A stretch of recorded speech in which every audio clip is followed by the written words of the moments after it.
नमस्कार दोस्तों। हम आ गए 27 सितंबर फ्राइडे को and welcome to yet another video.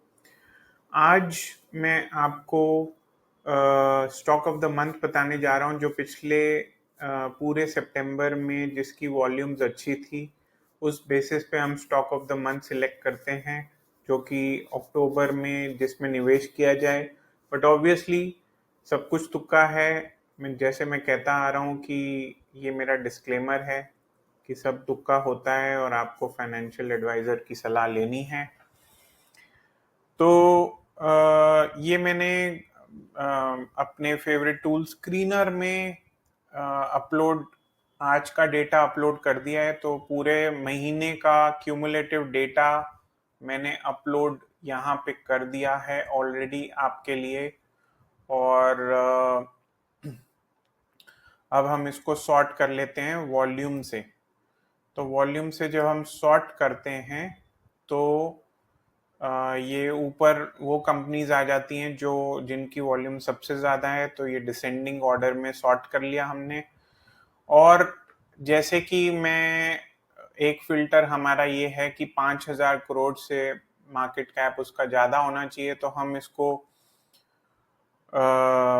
Down navigate करते हुए हम ये देखेंगे कि दो कंडीशन देखेंगे। एक तो उसका जो मार्केट कैप है वो 5,000 से ज़्यादा होना चाहिए और एक VQR जो है वो वॉल्यूम से ज़्यादा होना चाहिए। तो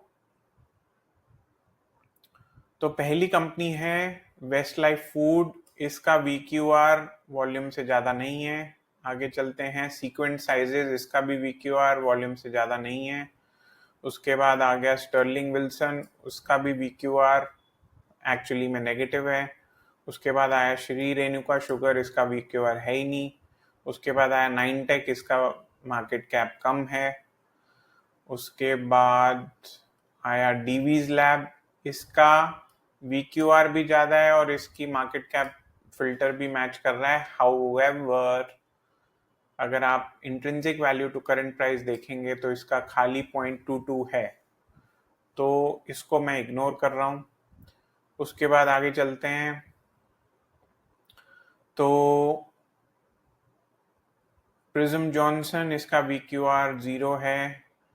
उसके बाद आगे चलते हैं तो आ गया LTI माइंट्री। अब LTI माइंट्री में VQR भी मैच कर रहा है, मार्केट कैप भी मैच कर रहा है। बहुत बड़ी कंपनी है, टेक्नोलॉजी की कंपनी है। और इसका जो intrinsic value to current price healthy है, 0.5 से ऊपर है। 0.6 0.7 होता तो और भी अच्छा होता। तो ये LTI माइंट्री में चूज कर रहा हूँ। LTI माइंट्री के अंदर जाके देखते हैं। इसका GPM अच्छा है। ये लगभग एक कप फॉर्मेशन बना रहा है। अगर इसका लंबा चार्ट देखेंगे तो यहाँ पे एक 6224 पे कप ब्रेकआउट दे रहा है एक तरह से। और ये कब से हो रहा है? 22 दो साल का कप है। और टेक्नोलॉजी सेक्टर वैसे भी अच्छा चल रहा है, डिफेंसिव सेक्टर है। पी रेशियो इसमें एक बीच में एक टाइम आया था जब 22 में इसकी अर्निंग्स बहुत भाग गई थी और उसके बाद एक फ्लैटिश जोन में है।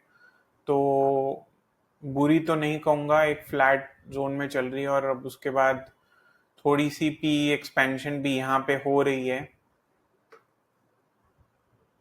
तो ओवरऑल और इसका बहुत ही जंबो वॉल्यूम है अगर इस महीने का देखा जाए तो ये एक अच्छा साइन है और इसको लिया जा सकता है। देख लेते हैं आगे LTI माइंट्री से बेटर कोई कंपनी है क्या। तो LTI माइंट्री के बाद आया प्राज इंडस्ट्रीज। इसका भी VQR ज़्यादा है बट इसका इंट्रिंसिक वैल्यू उससे कम है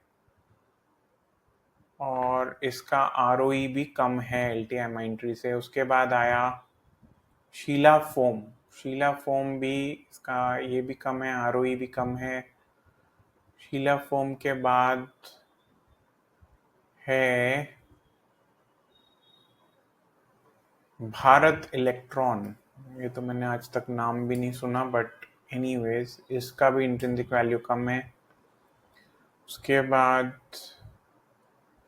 है मैरिको, मैरिको का भी इंट्रिंसिक वैल्यू कम है। और उसके बाद आया बर्जर पेंट्स, इसका भी वीक्यूआर कम है।